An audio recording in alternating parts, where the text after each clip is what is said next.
This is one of the most radioactive places on Earth. But here is what no one tells you. There are 7 times more wolves in this forest than in the nature reserves around it. Something impossible is happening in Chernobyl. There is a road in northern Ukraine that runs straight as a rifle barrel into a forest, and at the end of it stands a city that 50,000 people once called home. The traffic lights are gone, the windows are black. And this morning, walking down the middle of the main avenue, past the cinema and the empty shops, is a wolf. It does not hurry. It has nothing to fear here. For 40 years, no human child has been born in this city. No bread has been baked, no school bell rung, no wedding photographed on its steps. And yet the place is not dead. Listen, and you will hear it. Birdsong in the concrete, frogs in the flooded basements, the dry rattle of poplar leaves pushing up through the cracks in a parade ground. A few hundred meters away, behind a wounded arch of steel taller than a stadium, the melted heart of a reactor still gives off a heat you cannot see and cannot feel until it is far too late. You have seen this place before. You have seen the hazmat suits, the clicking counters, the gas masks scattered on schoolroom floors in 1,000 photographs. Forget them. That is the postcard of fear the world keeps mailing to itself. What you are about to walk into is something stranger and far more alive. Because the most poisoned ground human beings ever made has quietly become one of the wildest places on the continent. And the question that waits for you at the end of this road is a simple one. When we finally left, what came back? To understand where you are standing, you have to understand what the maps did. After the explosion, someone drew a circle, 30 kilometers across, then wider, then stranger, a ragged shape bending around the worst of the fallout, swelling where the wind had carried the poison farthest. Today, that line encloses roughly 2,600 square kilometers, 1,000 square miles of forest, marsh, and river sealed off from the ordinary world and handed, without anyone quite deciding to, back to the wild. Inside the line, the rules are different. There are checkpoints and men with dosimeters and stretches of road where you are told not to step off the asphalt, because the danger here does not announce itself. It sits in the soil. It rides in the dust. In some corners of this zone, the ground will not be safe for a human being to live on for 20,000 years. The pines told the story first. When the reactor burned, a band of woodland just downwind drank in so much radiation that the trees turned a deep rust red and died standing up. People still call it the Red Forest, though the red is long gone. It is one of the most contaminated patches of land on Earth, and it is thick now with new pines, young and green, and utterly indifferent to what killed the ones before them. Walk the zone across a year, and you watch nature do its slow, patient demolition work. In spring, water pools in the squares of Pripyat, and the frogs arrive to sing in it. In summer, ivy climbs the apartment blocks floor by floor until whole buildings wear a green skin. In autumn, the famous wheel stands rust orange against an orange sky, and the forest floor below it is deep in leaves. In winter, snow erases the streets entirely, and the only marks on it are the tracks of animals, the splayed prints of a moose, the neat line of a fox, the broad pads of something larger that you are glad you cannot see. The trees do most of it. Roots split pavement. Saplings rise through the floorboards of the supermarket. A birch grows out of the roof of the music school. Pripyat was built to last a century of Soviet futures, and the forest is taking it apart in decades. The river runs through it all. The Pripyat, slow and brown, curls past the dead city it gave its name to and on toward the reactor. There is a cooling pond beside the plant, a great still channel of water, and in it swim catfish the length of a man. Not monsters bred by radiation, whatever the stories say, but ordinary fish that simply grew old and enormous because for 40 years no one came to take them out. There are no fences strong enough to hold a forest. The wild does not recognize the line on the map. Wolves cross it at night and slip back before dawn. Birds nest in the cooling towers. Stand here long enough and the proportions invert. The reactor, the disaster, the thing that brought you, it begins to feel small. A single bad night, 4 decades gone. The forest feels permanent. It was here before the city, and it has already outlived it. And over all of it lies the thing every visitor mentions first and remembers longest: the silence. Not the empty silence of a desert, but a crowded one. A silence made of 10,000 small living sounds with no engine, no voice, no machine anywhere underneath them. You stand in the middle of a city built for 50,000 people, and you can hear a single bird 3 blocks away. You came expecting a graveyard. What you find feels closer to a garden that has slipped its fence. To feel the full weight of that silence, you have to know what the noise used to sound like. Pripyat was not an accident of a town. It was a promise. Built in the 1970s to house the workers of the new power station, it was meant to be a showcase, the Soviet future you could move into. Wide avenues, a hotel, a cinema, a palace of culture, sports halls, a hospital, more than a dozen kindergartens. The average resident was around 26 years old. It was a young city, an optimistic one, full of engineers and their families who had been told they were living at the cutting edge of the age. There was to be a fair. An amusement park was set to open on the 1st of May, 1986, with a bright yellow wheel as its centerpiece. The reactor failed 5 days before. The wheel turned by some accounts only once or twice for a handful of children in the strange, suspended days before the buses came. Then never again.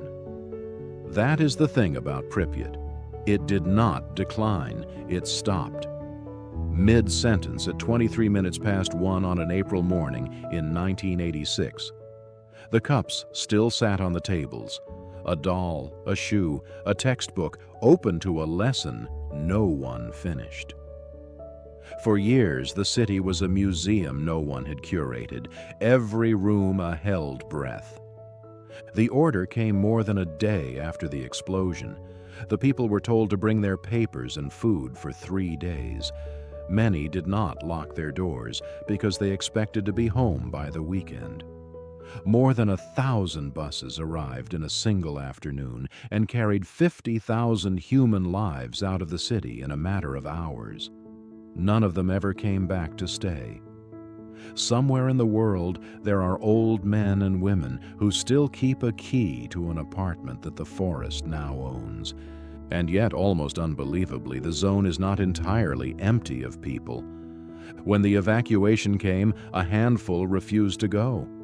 Others left, sat in distant apartments in unfamiliar cities, grew sick with a homesickness no doctor could name, and quietly walked back.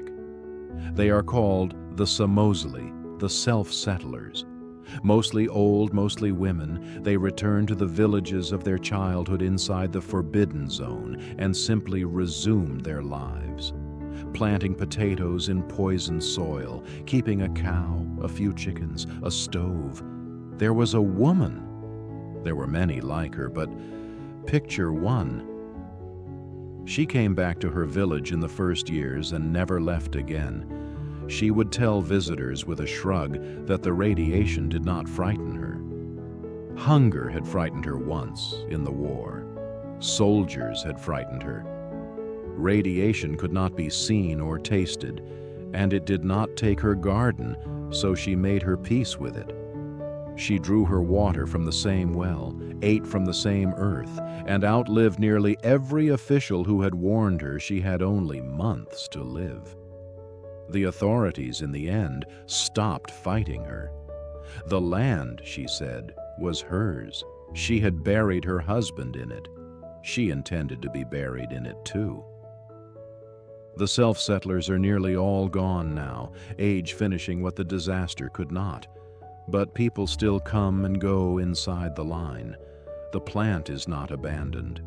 Thousands once worked there in shifts, and a skeleton crew of guards, engineers, and scientists still keeps watch over a reactor that can never be left alone. They rotate in and out, measured and monitored, living a strange clock-in, clock-out existence at the very edge of catastrophe.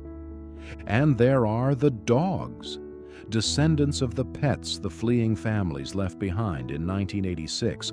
Hundreds of them now live wild and half-wild around the checkpoints and the plant, fed by sympathetic workers, studied by curious scientists, surviving generation after generation in the most unlikely home a dog ever had. They watch the gates. They wag at the guards. In a place built around the lesson that human beings ruin what they touch, the dogs of Chernobyl never got the message. Here is where the story turns, and where everything you were taught about this place quietly comes apart.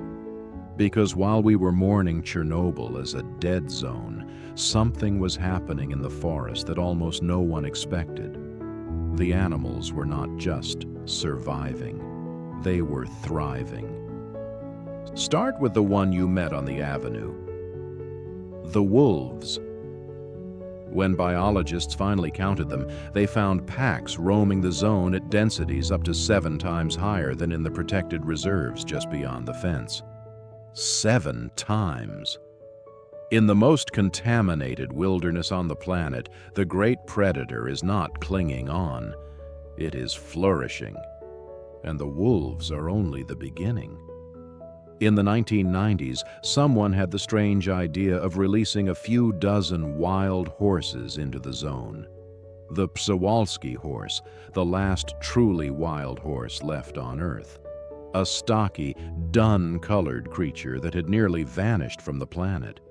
There was nowhere safe enough left in the wider world to let them run. So they were turned loose in the one place humans had agreed to abandon. They did not just persist, they multiplied. Today, their descendants graze the meadows of the Exclusion Zone, foals at their sides, a species pulled back from the edge of extinction by the very catastrophe that should have finished it. It is a pattern, not an accident. Across the zone, again and again, the same lesson repeats. Remove the roads, the rifles, the plows, the slow poison of ordinary human living. Remove us. And life does not need to be coaxed back. It floods in. The studies put numbers to what your eyes already tell you. Boar, deer, and elk holding strong or climbing. More than 60 rare plant species rooting in ground we swore was sterile. Then come the others, returning one by one to a forest that had not seen some of them in a century. European bison, the continent's largest land animal, moving in slow herds through the birches. Lynx, secret and spotted, hunting at the forest's edge. Brown bears, gone from this region for more than 100 years, padding back across the border as if they had only stepped out for a while. Moose, wild boar in great numbers, eagles wheeling over the cooling towers, and beneath them in the ponds, a small tree frog that has done something no textbook predicted. It has turned black. Where its cousins beyond the zone are bright green, the frogs born inside it grow darker with each generation, their skin loaded with the pigment that may shield them from the radiation. Evolution caught in the act in the span of a single human lifetime. For decades, the assumption was simple. Radiation kills, therefore the zone must be a wasteland. The forest never read the memo. The scientists who came to document a graveyard found instead a sanctuary and were left arguing over a question stranger than the one they came with. Not how so much had died, how so much had lived. Walk a forest track at dusk and the zone shows you its secret. A herd of horses crossing an overgrown road, the shape of a great owl on a Soviet street lamp. The gray flicker of a wolf between the trees, gone before you can be sure you saw it. There are more large animals here now than in many a national park that charges admission and posts rangers at the gate. And so you arrive at the impossible thing, the thing this whole journey has been circling.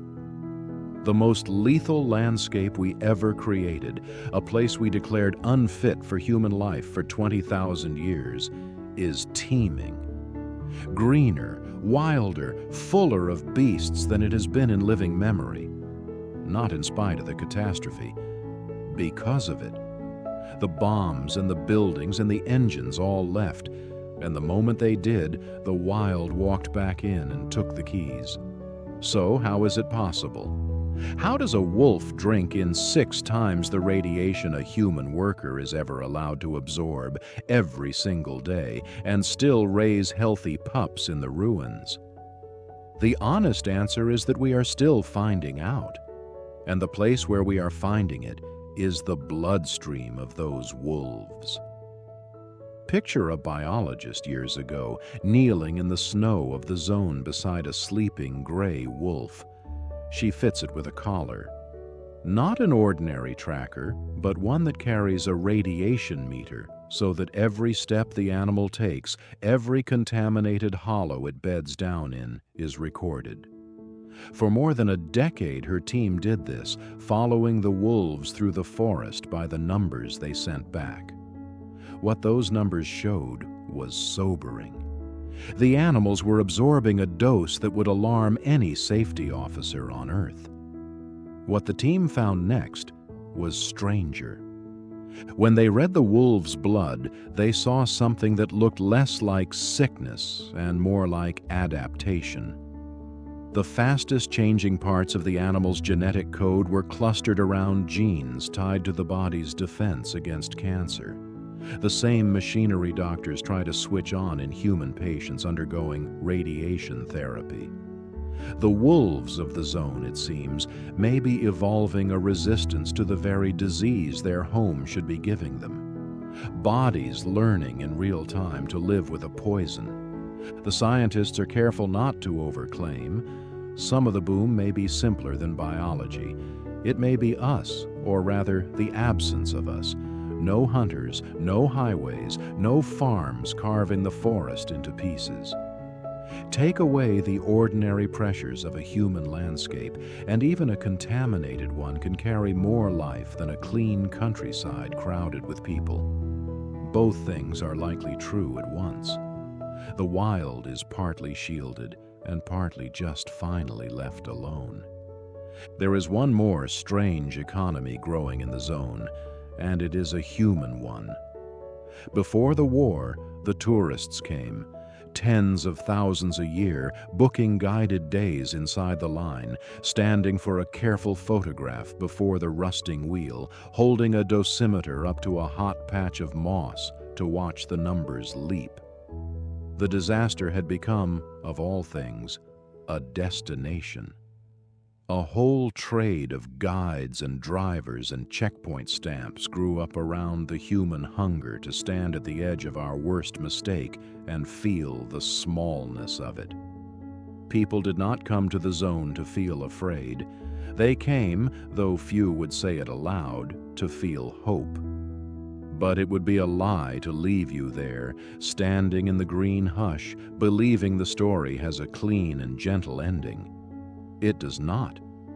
The zone is not a fable about nature healing all wounds. It is a warning still being written, and lately the warnings have grown louder. Start with the forest itself. For every scientist who calls the zone a sanctuary, there is another who walks the same ground and sees something darker. They count fewer insects in the hottest spots. They find birds with smaller brains, with cataracts, with feathers gone wrong. They argue that the thriving herds tell only half the story, that an animal can roam and breed and still carry a hidden burden of damage, dying younger, suffering more, in ways a head count will never show. The truth is almost certainly somewhere in the unbearable middle. Life persists, and life pays for it. The zone is neither paradise nor graveyard. It is both, tangled together, and we still do not fully understand which is winning. Then the war came to the forest. In the first days of the full-scale invasion in 2022, soldiers rolled through the exclusion zone on the road to the capital. Armored vehicles churned up soil that had not been disturbed in decades, lifting old contamination back into the air. By multiple accounts, men dug trenches and built fortifications in the Red Forest itself, bedding down to sleep in one of the most radioactive patches of ground on the planet, apparently unaware or uncaring of what lay in the dirt beneath them. The site was retaken within weeks, but years of patient, delicate cleanup work were undone in days. And then, on a freezing night in February of 2025, the unthinkable. A military drone carrying a high-explosive warhead struck the great steel arch built to seal the ruined reactor away from the world. The new safe confinement, the largest movable structure human beings have ever built. A shield that cost €1.5 billion and was meant to stand for 100 years. The blast tore a hole in the roof and started a fire that smoldered for weeks. No spike in radiation followed, the monitors held. But by the end of the year, the international watchdog confirmed the quiet catastrophe. The wounded arch had lost the very ability it was built for. It could no longer reliably contain what festers beneath it. The shield over Chernobyl, for the first time since it was sealed, is broken. There is a discomfort, too, in the way we visit this place. To turn one of the great catastrophes of the last century into a backdrop for a photograph is to walk a narrow line. Behind the rusting wheel and the abandoned classroom are real lives. The firefighters who died in agony in the days after, the families who lost their homes forever, the thousands whose cancers came years later and far away. The zone makes a powerful spectacle. It is worth remembering as you raise the camera that it is also a grave. So the zone teaches two lessons at once, and they do not comfortably agree. Left to itself, the land heals with a speed that shames us. But it was never truly left to itself, and the same species whose absence let the forest breathe is the same one now firing weapons over the reactor's grave. The forest does not judge any of it. The wolves do not care who fired the drone or who took the photograph. They go on hunting in the dark, between the trees, in a kingdom we made by mistake and may yet ruin a second time. Go back, one last time, to the avenue. The wolf is still there, unhurried, moving down the center of a city that will never wake. Behind it, under its broken shield, the reactor keeps its slow and lethal patience. And all around, the forest presses in, green, loud with birds, indifferent to the date on the calendar. You came here expecting the end of the world. What you found was the world after us, not dead, not waiting, simply carrying on, in some ways more fully alive than it has been in 100 years. So here is what the forest has been answering all along, the question of what this planet really needs saving from. The forest gave it to you the moment the wolf looked up and was not afraid. The radiation, it could survive, the poison it could outgrow. The one thing the wild could never share a world with peacefully was the creature clever enough to build a reactor and careless enough to break it twice. The zone is not a tragedy about what we destroyed. It is a mirror, and it is still asking what we are willing to see in it. If this walk through the dead city changed how you see the wild, even a little, stick with us. There are other places the world abandoned and never dared come back to, and one by one we are going to find them.